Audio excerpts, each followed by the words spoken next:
La BCE qui donc se réunit demain et on en parle dès aujourd'hui sur Boursorama avec vous, Stéphane Déo. Bonjour. Bonjour. Merci d'être là avec nous, directeur de la recherche stratégique Monde chez Ostrom Asset Management. Voilà, est-ce qu'il y a sous pression ou pas de la BCE demain quand on voit déjà le move de la Fed qui avance doucement ses pions vers un tapering possiblement en fin d'année, encore que les chiffres du mois d'août de l'emploi américain, on en a parlé, étaient quand même pas très bons. Voilà, est-ce qu'elle est un peu sous pression ou pas du tout? Elle est sous pression pour deux raisons. La première raison, c'est, je vous rappelle, il y a le PEPP qui est le plan la partie QI pour la pandémie, qui a une date de péremption qui est fin mars. Voilà, exactement. Et c'est combien? C'est 80 milliards 80 Alors, ils milliards sont sur un rythme d'achat de 18,3 milliards, pour être précis, par semaine, depuis mi-mars, quand Christine Lagarde nous a dit qu'elle accélérait. Et donc, il faut qu'il fasse... ça fait 80 milliards par mois. Oui, c'est ça, c'est 80 milliards. Et il faut qu'il fasse à peu près 17,5 milliards pour tenir jusqu'à fin mars. Donc, on est grosso modo sur la tendance. Mais il y a la marche d'escalier de fin mars. Vous l'avez dit, 80 milliards. Donc, on passerait de 100 milliards d'achats de QE, au 31 mars ce soir, à 20 milliards le lendemain matin, en rythme mensuel. Alors qu'on comprenne, pourquoi est-ce qu'on passe aujourd'hui donc de 80 milliards? Pourquoi? Donc, si le programme s'éteint, le PEPP, oui, c'est ça, c'est PEPP. C'est PEPP, oui, voilà. Tout à fait. C'est le programme d'urgence pandémique, les 80 milliards, donc les 17 milliards par semaine, 80 milliards par mois, échéance mars 2022. Il y a l'autre programme, il y a un autre programme de QE qui est l'ancien programme, l'APP. Et franchement, avec tous ces acronymes, ces sigles. Heureusement que je suis là pour vous aider. Donc, le PEPP disparaîtrait, vos 80 milliards par mois, resterait que l'APP, 20 milliards. Donc, on passe de 100 à 20. Donc, la marche d'escalier est clairement. Mais c'est un tapering qui ne dit pas son nom, ça. Oui. C'est pour ça que d'ici la fin de l'année, il y aura un débat sur qu'est-ce qu'on fait. Est-ce qu'on prolonge le PEPP? Est-ce qu'on muscle l'APP? Est-ce qu'on fait autre chose? C'est quasiment impossible de faire pour deux raisons. Ça, c'est la première raison. C'est à un moment donné, il y aura cette discussion sur qu'est-ce qu'on fait fin mars. La deuxième raison, c'est que l'inflation a beaucoup progressé. On est à 3%. On devrait encore avoir des chiffres élevés. Alors, les usual suspects, comme d'habitude, ce cher Weimann, l'allemand, Knot, le hollandais, Holtzmann. Les gouverneurs des banques centrales allemandes, néerlandaises et Holtzmann, l'autrichien. Évidemment, on dit, mais oulala, c'est affreux, regardez, l'inflation a progressé. Pour eux, ce sont nous les usual suspects. Ça dépend de quel côté on se place. Oui, alors moi, si je peux me permettre une petite parenthèse, j'ai une petite dent contre Knot, parce que Knot a passé les dernières années à nous expliquer qu'il ne faut pas faire de QE parce que l'inflation est basse de manière structurelle, donc on n'arrivera pas à la faire monter, donc le QE ne sert à rien. Maintenant que l'inflation a progressé, il nous dit il y a beaucoup d'inflation, c'est la faute au QE, il faut arrêter le QE. Donc je pense qu'à un moment donné, il faudrait quand même qu'il se mette d'accord avec lui-même, parce qu'on ne peut pas changer d'opinion aussi vite quand même. On a divergé, on disait quoi? On a pris deux problèmes, le PEPP et l'inflation. Et le deuxième problème, l'inflation, donc une partie du board de la BCE qui commence à parler, à dire qu'il faut réduire. Voilà, exactement. Ce qui est honnêtement tout sauf une surprise. Mais ça veut dire qu'on retrouve une fois de plus. Chacun dans son rôle, est toujours pareil, toujours les good cop, bad cop. C'est là où je voulais en venir. Est-ce qu'il faut paniquer? Je ne pense pas. Je pense qu'effectivement, il y a une partie jeu de rôle, c'est-à-dire que les faucons, les durs de la BCE sont en train de prendre date justement pour la négociation de fin d'année. Si cette analyse est vraie, ça veut dire que demain, à la réunion de la BCE, finalement, il n'y a pas grand-chose qui sort, pas de grandes nouveautés. Par contre, ça veut dire effectivement que la négociation sur le prolongement du PEPP ou autre programme en fin d'année, cette négociation, là par contre, serait plus difficile et musclée. D'ici la fin de l'année. Et en aucun cas, on parle de la Fed, parce que ma question c'était est-ce qu'elle est sous pression aussi par rapport à ce que fait la Fed qui est en avance? Et combien de temps elle peut se tenir à l'écart comme ça de ce que fait la Fed? Oui, je pense qu'il y a ça. Enfin, je pense que c'est pas un sujet. Si, c'est un sujet. Moi, je regarde 53 banques centrales dans le monde. J'ai 8 il fait même ça le week-end. Oui, j'adore ça. J'ai 8 hausses de taux sur août. C'est le plus haut depuis des années. Donc, vous avez effectivement la Fed qui est en train de sortir de son QE, ou en tout cas qui va nous l'annoncer et le faire petit à petit. Mais il y a aussi la Banque d'Angleterre qui a fait pareil, la Banque du Canada qui a fait pareil. Et vous avez vraiment un mouvement très généralisé dans le monde entier, d'inflexion de taux monétaire. Exactement. Une inflexion qui n'est pas dramatique, mais d'une inflexion. Non, le point est important. C'est-à-dire que j'avais jusqu'à 40 baisses de taux sur le deuxième trimestre l'année dernière. Donc on passe de 40 à 8, 40 baisses à 8 hausses de taux. Donc le rythme n'est pas du tout le même. Ce n'est pas un rythme effréné. Oui, puis le virage de la Fed, ce n'est pas le même virage que le virage d'une banque centrale de second rang. Pardon, et pas d'offense vis-à--vis d'autres banques centrales qu'on venait de citer. Oui, une hausse des taux en Islande n'a peut-être pas le même impact que le tapering de la Fed.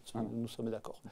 Mais ce que je veux dire, c'est qu'il y a vraiment un très large mouvement global. Et sur les banques centrales qui ont monté les taux, il y a quand même de grosses banques. Vous avez le Brésil, vous avez le Mexique, vous avez la Russie. Donc la BCE, combien de temps elle peut rester à l'écart, encore une fois, de ce mouvement? Je pense qu'il y a un point qu'il faut garder à l'esprit, c'est que les émissions par les gouvernements sont en train de se tasser. Pourquoi? Parce qu'on a une reprise économique, du coup, on a des émissions obligataires pour financer les besoins des États. Voilà, c'est-à-dire le déficit se réduit petit à petit parce qu'on a des rentrées fiscales. C'est le cas en particulier pour l'Italie et l'Espagne. Les derniers chiffres étaient plutôt bons en termes de déficit, ou en tout cas moins catastrophiques que l'année dernière. Mais du coup, ça veut dire que les émissions se tassent. L'autre point, c'est que vous avez le programme NextGen. Vous savez, c'est le programme de relance européen. Et on commence à avoir des transferts européens vers les pays. L'Italie, par exemple, a touché quasiment 25 milliards. Et donc, on a touché un chèque pendant l'été de, je crois, 7 milliards. C'est ça. Et du coup, c'est une partie du déficit qui est financée par ces transferts. Et donc, on a moins à émettre. Les États ont moins à émettre. Pardon, les États ont moins à émettre. Et donc, de l'autre côté, on a moins besoin que la BCE porte le marché à bout de bras.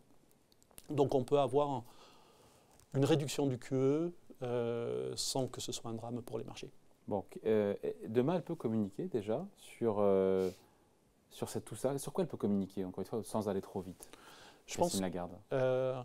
Je pense que, une fois de plus... Elle peut semer comme ça quelques jalons parce qu'on sait que c'est un long process, il faut y aller tout doucement, il faut baliser, Une fois de plus, je pense que le besoin de support de la BCE se réduit, donc naturellement, les volumes d'achat vont se réduire petit à petit, ce qui va faire plaisir, une fois de plus, aux usual suspects, les Weyman, etc.,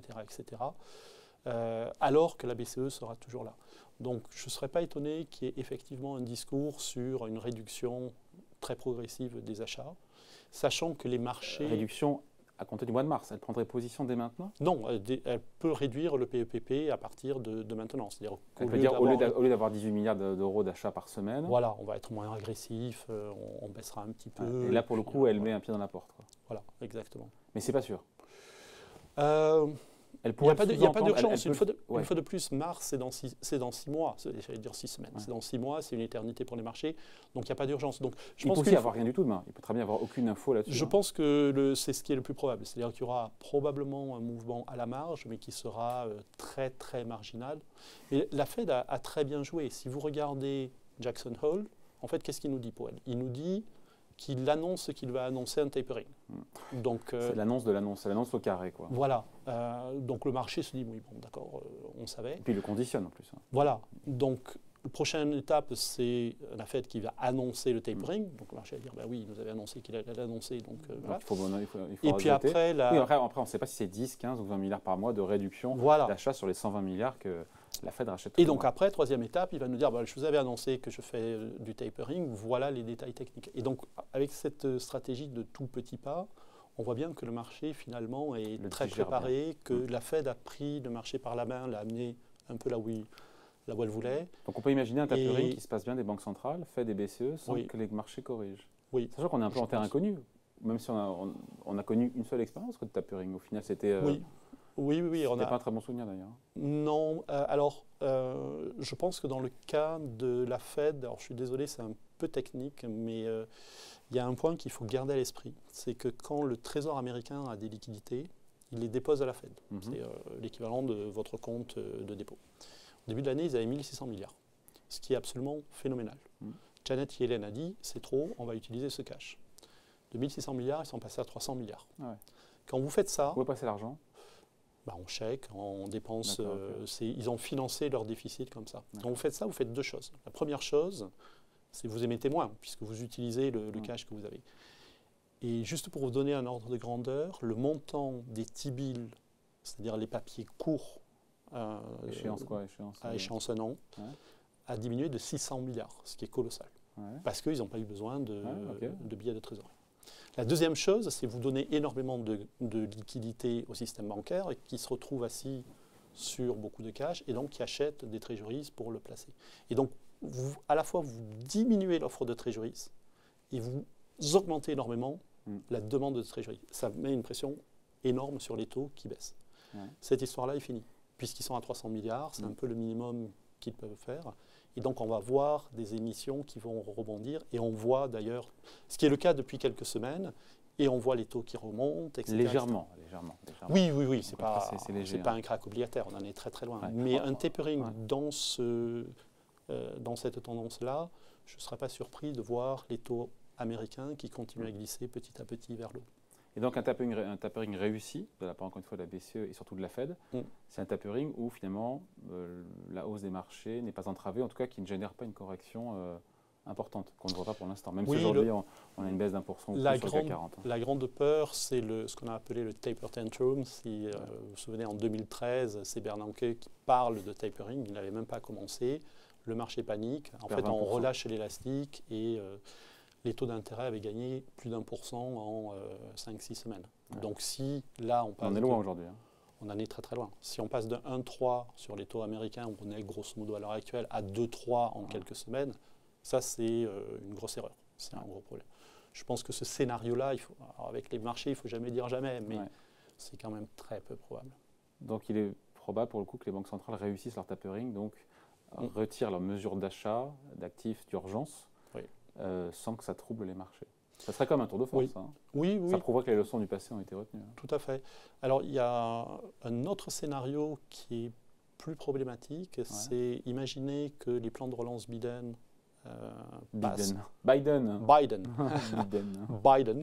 passent. L'année prochaine, vous avez un déficit très important aux États-Unis. Il n'est pas évident que le marché puisse absorber un déficit important. Les banques américaines, par exemple, ont déjà énormément de trésoreries sur leur bilan.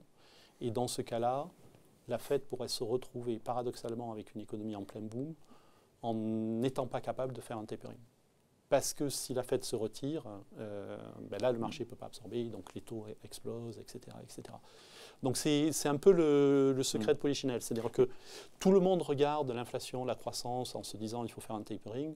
La variable qu'il faut regarder aussi, c'est le niveau de déficit l'année prochaine. Et à un moment donné, il faut bien qu'il y ait un acheteur de dernier ressort, comme on dit dans notre jargon, et ça c'est la Fed.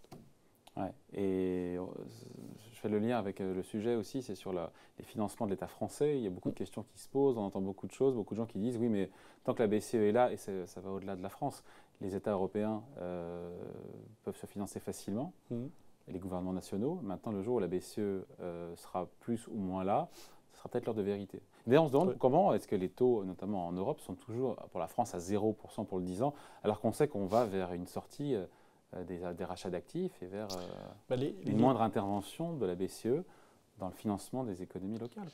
Les taux sont à 0 parce que si vous regardez l'émission de dette publique, c'est-à-dire tous les États européens depuis le début de l'année, si vous regardez les achats de la BCE... Ça match?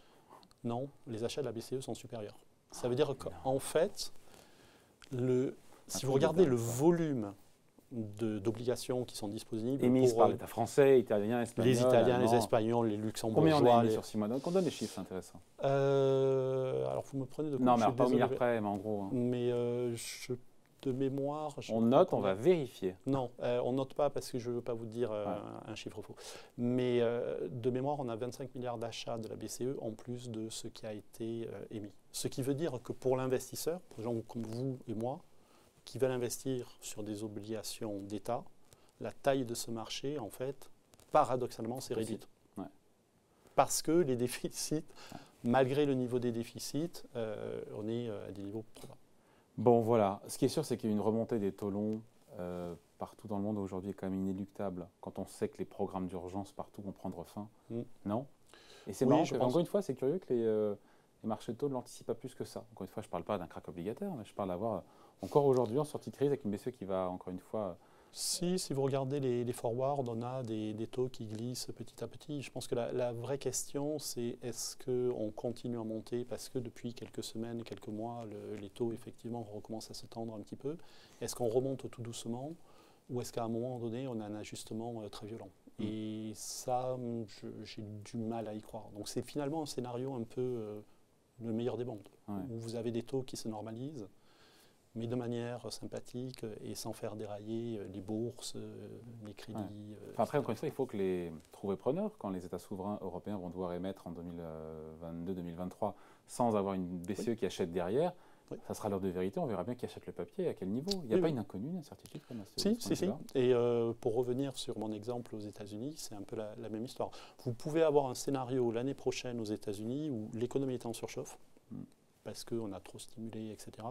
L'inflation reste élevée, parce qu'on est sur des niveaux assez importants. En tout cas, trop élevés par rapport aux objectifs de la Fed. Oui, mais on commence à avoir des pressions salariales, etc. Et localisées ou des vraies pressions salariales? Si ça commence à... Enfin, ça dépend de ce que vous appelez localisé. Moi, je regarde par exemple les indices d'inflation salariale par niveau de qualification. Sur les bas salaires, on était extrêmement bas.